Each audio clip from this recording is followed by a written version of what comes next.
తెలంగాణ వ్యాప్తంగా మున్సిపల్ పీఠాల ఎన్నికల ప్రక్రియ అత్యంత ఉత్కంఠగా ముగిసింది. కరీంనగర్, నిజామాబాద్ వంటి కార్పొరేషన్లతో పాటు పలు మున్సిపాలిటీల్లో కొత్త పాలకవర్గాలు కొలువుదీరాయి.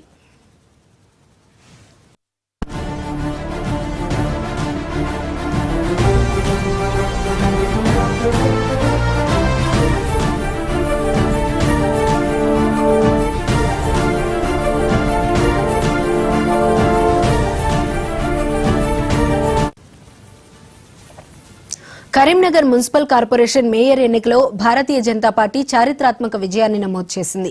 బీజేపీ అభ్యర్థి కొలగాని శ్రీనివాస్ 34 ఓట్లతో మేయర్గా ఎన్నికయ్యారు. కాంగ్రెస్ అభ్యర్థి ఆకుల నర్మదకు కేవలం 21 ఓట్లు మాత్రమే వచ్చాయి. బీఆర్ఎస్ సభ్యులు ఓటింగ్కు దూరంగా ఉండటం బీజేపీకి కలిసొచ్చింది. అదేవిధంగా డిప్యూటీ మేయర్గా యాదగిరి సునీల్ రావు 34 ఓట్లతో ఎన్నికయ్యారు. కరీంనగర్ గడ్డ మీద ధర్మం గెలిచింది, ప్రజాస్వామ్యం నిలబడ్డది. కార్పొరేషన్ మేయర్ గా, డిప్యూటీ మేయర్ గా భారతీయ జనతా పార్టీ అభ్యర్థులను ఎన్నుకోవడం జరిగింది. ముందుగా మేయర్ గా ఎన్నికైనటువంటి కొల్లగాని శ్రీనివాస్ గారికి, డిప్యూటీ మేయర్ గా ఎన్నికైనటువంటి పెద్దలు యాదగిరి సునీలరావు గారికి హృదయపూర్వక శుభాకాంక్షలు తెలియజేస్తూ, కరీంనగర్ గడ్డ మీద ప్రజల ఆశీస్సులతో కాషాయ జెండాను ఈ కార్పొరేషన్ మీద ఎగిరేయాలనే కళ ఈరోజు నెరవేరింది. నిన్న పక్క దేశంతో క్రికెట్ మ్యాచ్ లో భారత్ గెలిచింది. ఈరోజు పక్క పార్టీలతో యుద్దంలో కరీంనగర్ లో ఆడిన కబడ్డీ ఆటలో మేయర్ కప్ను భారతీయ జనతా పార్టీ గెలిచింది. దీని వెనుక అనేక కుట్రలు, ప్రజలకు బయటికి కనిపించని కుట్రలు, కుతంత్రాలు, కానీ ఎన్ని చేసినా కూడా ధర్మం వైపే, ప్రజాస్వామ్యమే ఎప్పుడు గెలుస్తుందన్న విషయం ఈ రోజు స్పష్టమైంది. ఈ పార్టీ ఆ పార్టీ అని కాకుండా భారతీయ జనతా పార్టీ తప్ప మిగతా పార్టీలన్నీ ఒక్కటై 2 రోజుల పాటు మమ్మల్ని ఏ విధంగా అడ్డుకునే ప్రయత్నం చేసిర్రో ఇలా తెలంగాణ రాష్ట్ర ప్రజలు చూసిర్రు, కరీంనగర్ ప్రజలు చూసిర్రు. 30 మందిని భారతీయ జనతా పార్టీ అభ్యర్థులను గెలిపిస్తే ఇలా వాళ్లకు మేయర్ పదవి రాకుండా ఈ పార్టీలన్నీ కలిసి అడ్డుకుంటారని చూసి ప్రజలు ఆశ్చర్యపోయారు. రాబోయే రోజుల్లో తెలంగాణ రాష్ట్రంలో భారతీయ జనతా పార్టీ ప్రభుత్వం ఏర్పడడానికి ఒక సెంటర్ కాపుతుందని చెప్పి ఈ పార్టీలు భయపడ్డాయి. మా మోడీ గారికి మాటిచ్చేసినాం మేము, సార్ కరీంనగర్ కార్పొరేషన్ లో భారతీయ జనతా పార్టీ గెలిపిస్తాం సార్. మా అమిత్ షా గారికి మాటిచ్చేసినాం, మా నితిన్ నబీర్ గారికి మాటిచ్చేసినాం, ఎట్టి బస్ లో కరీంనగర్ కార్పొరేషన్ లో గెలిపిస్తాం, గెలిపించి ఇలా భారతీయ జనతా పార్టీ దమ్మెందో చూపడతామని చెప్పి వారికి ఇచ్చిన మాట ప్రకారం అందరం కలిసి, ఏ ఒక్క వ్యక్తి కాదు, ఇలా ఇంతమంది భారతీయ జనతా పార్టీ సైనికులు గెలిచారు. వీళ్ళందరూ కూడా ప్రజల కోసం పనిచేశారు. భారతీయ జనతా పార్టీ విశ్వాసం, నమ్మకంతో ఇలా నిలబడ్డారు. ప్రజలకు ఒక భరోసా కల్పించారు. ప్రజలు మా మీద విశ్వాసం ఉంచి ఇలా ఇంతమందిని గెలిపించారు. సిద్దిపేట జిల్లా గజ్వేల్ ప్రజ్ఞాపూర్ మున్సిపల్ చైర్పర్సన్ గా బీఆర్ఎస్ అభ్యర్థి గంగిశెట్టి చందన ఎన్నికయ్యారు. వైస్ చైర్పర్సన్ గా కళ్యాణ్ కర్క్ పద్మాబాయి ప్రమాణ స్వీకారం చేశారు. ఆర్టీఓ చంద్రకళ వీరిచే ప్రమాణ స్వీకారం చేయించారు. చందనకు మొత్తం 14 మంది కౌన్సిల్ సభ్యుల మద్దతు లభించడంతో గులాబీ శ్రేణులు సంబరాలు జరుపుకున్నాయి.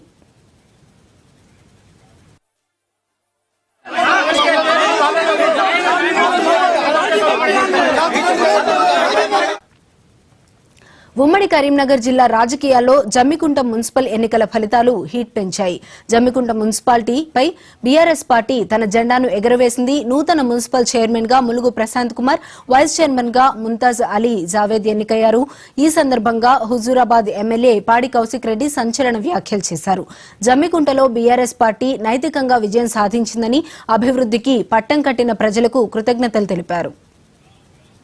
హుజరాబాద్ మున్సిపల్ కూడా బీఆర్ఎస్ పార్టీ జెండా ఎగిరినట్టే. ఎందుకంటే హుజరాబాద్ మున్సిపల్ లో వీళ్ళు తాళాలు పగలగొట్టి తాళాలు పోయినాయని చెప్పి ఇవాళ ఓట్లు గుద్దుకొని రిగ్గింగ్ చేసుకుని అలా గెలిచిరు తప్పితే అది కాంగ్రెస్ పార్టీ గెలుపు కానే కాదు. నైతికంగా బరాబర్ హుజరాబాద్ కూడా బీఆర్ఎస్ పార్టీ జెండా ఎగిరిందని కూడా నేను చెప్తా ఉన్నాను. ఆలోచన చేయాలి ప్రజలందరూ కూడా. హుజరాబాద్ మున్సిపల్ లో ఒకటే రోజులో ఇలా తాళాలు ఎట్లా పోతాయి, గడ్డపారాలు పెట్టి తాళాలు ఎట్లా పగలగొడతారు, ఇలా బాక్సులు ఒక వాడికి ఎట్లా తీసుకుపోతారు, ఇవన్నీ కూడా గమనించాలి. కానీ అయినా కూడా నేను చెప్తా ఉన్నా, హుజరాబాద్ మున్సిపాలిటీలో కూడా నైతికంగా గెలిచింది కేసీఆర్ గారి జెండానే. ఇలా జమ్మికుంట మున్సిపాలిటీలో గెలిచింది కేసీఆర్ జెండానే చెప్పక తప్పదని చెప్పి సందర్భంగా తెలియజేస్తూ కొల్లాపూర్ పురపాలక రాజకీయాల్లో కొత్త అధ్యాయం మొదలైంది. ఉమ్మడి మహబూబ్ నగర్ జిల్లాలోని కొల్లాపూర్ మున్సిపాలిటీ నూతన పాలక మండలి నేడు కొలువుదీరింది. స్థానిక ఎంపీడీఓ కార్యాలయంలో జరిగిన కార్యక్రమంలో నూతన చైర్పర్సన్ గా రెడ్డి జ్యోతి సత్యం, వైస్ చైర్మన్ గా షేక్ రహీం ఏకగ్రీవంగా ఎన్నికై ప్రమాణ స్వీకారం చేశారు. ఈ కార్యక్రమానికి ముఖ్య అతిథిగా హాజరైన రాష్ట్ర మంత్రి జూపల్లి కృష్ణారావు నూతన పాలక మండలికి శుభాకాంక్షలు తెలిపారు. రాజకీయాలకు తావు లేకుండా అవినీతి రహితంగా పారదర్శక పాలన అందించి కొల్లాపూర్ను ఆదర్శ మున్సిపాలిటీగా తీర్చిదిద్దాలని కౌన్సిలర్లకు మంత్రి సూచించారు.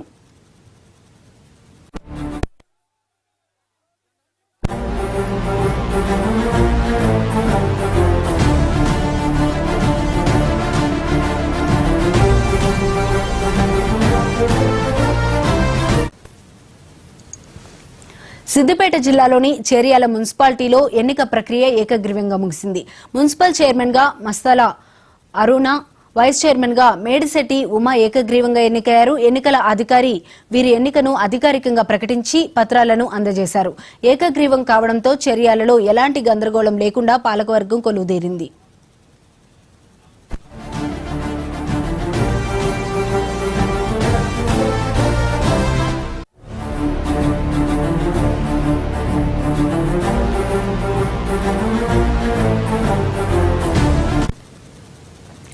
జయశంకర్ భూపాలపల్లి మున్సిపాలిటీలో కాంగ్రెస్ పార్టీ తన పట్టును నిరూపించుకుంది.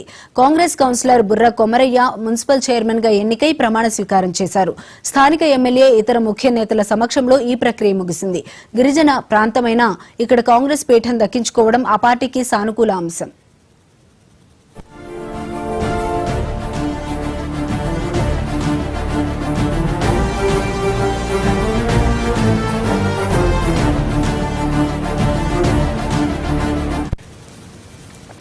కోహీర్లో కాంగ్రెస్ ఎంఐఎం పొత్తు. సంగారెడ్డి జిల్లా కోహీర్ మున్సిపాలిటీలో రాజకీయ సమీకరణాలు ఆసక్తికరంగా మారాయి. కాంగ్రెస్ అభ్యర్థి ఎం అశోక్ చైర్మన్ గా, మొహమ్మద్ అబ్దుల్ హన్నాస్ జూవీద్ వైస్ చైర్మన్ గా ఎన్నికయ్యారు. వీరికి ఎంఐఎం స్వతంత్ర అభ్యర్థులు మద్దతు తెలపడంతో కాంగ్రెస్ పార్టీ సునాయాసంగా పీఠాన్ని దక్కించుకుంది. ఇక్కడ విపక్షాల ఐక్యత కాంగ్రెస్ కు మార్గం సుగమం చేసింది.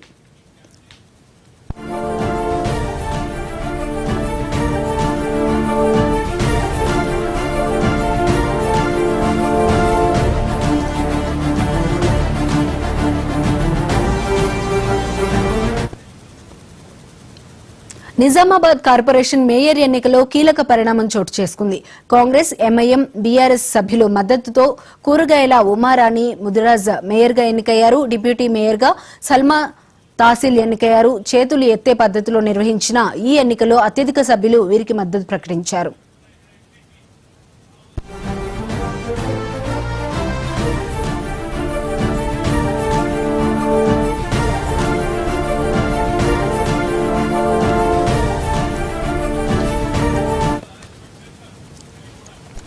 సంగారెడ్డి జిల్లాలో బీఆర్ఎస్ వరుస మున్సిపాలిటీలను కైవసం చేసుకుంది. గుమ్మడిదల చైర్మన్ గా పాపని కుమార్ గౌడ్, బిన్నారం చైర్మన్ గా జనార్దన్, గడ్డపోతారం చైర్మన్ గా గద్దె సుష్మా ఎన్నికయ్యారు. జిన్నారంలో వైస్ చైర్మన్ పదవిని బీజేపీకి చెందిన ప్రతాప్ రెడ్డి దక్కించుకోవడం విశేషం. పారిశ్రామిక ప్రాంతాల్లో బీఆర్ఎస్ తన పట్టును నిలుపుకుంది.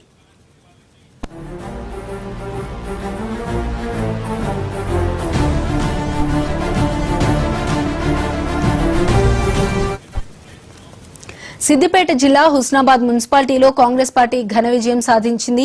చైర్పర్సన్ గా దండి లక్ష్మీ కొమరయ్య, వైస్ చైర్పర్సన్ గా చిత్తారి పద్మా రవీందర్ ఏకగ్రీవంగా ఎన్నికయ్యారు. మంత్రి పొన్నం ప్రభాకర్ నియోజకవర్గం కావడంతో ఇక్కడ కాంగ్రెస్ పార్టీ ఏకపక్షంగా విజయం సాధించి తన ఆధిపత్యాన్ని చాటుకుంది.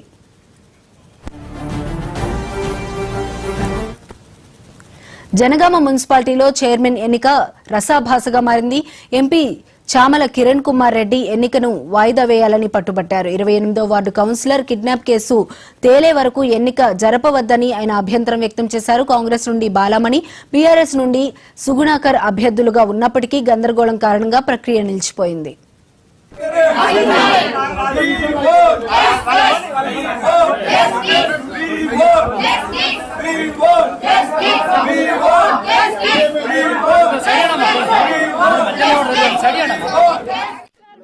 మా బస్సు వస్తుంది BRS कैंडिडेट మొత్తం వస్తున్నాము అక్కడ उधर ना क्या बोलते बस को रुका दे के क्या बोलते आपको किडनैप कर दिया बोल के बोले पहला सा किडनैप करे बोल के बोले वो पूरा गलत है। हमारी मर्जी से BC फॉर्म हमको मिला, फर्स्ट टिकट हमको मिला, सर कैसा किडनैप कर सकते?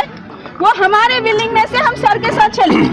और यहाँ पर कितने बार बोले वर्बल स्टेटमेंट लो, किधर साइन करना है बोलो, हम स्टेटमेंट साइन करते बोले तभी वो लोग कभी आगे नहीं बढ़े ना स्टेटमेंट लेकर आए। స్టేట్మెంట్ తీసుకోండి అన్నా కూడా తీసుకోలేదు, ఎక్కడ సిగ్నేచర్ చెప్తే చేయిస్తాను అన్నా కూడా రిటర్న్ స్టేట్మెంట్ ఇస్తానన్నా కూడా తీసుకోలేరు। జస్ట్ నాకు డిఫ్యూజ్ చేస్తున్నారు, he is denying to listen to మీ।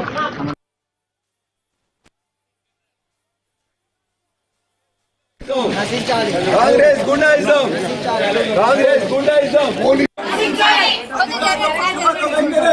సరే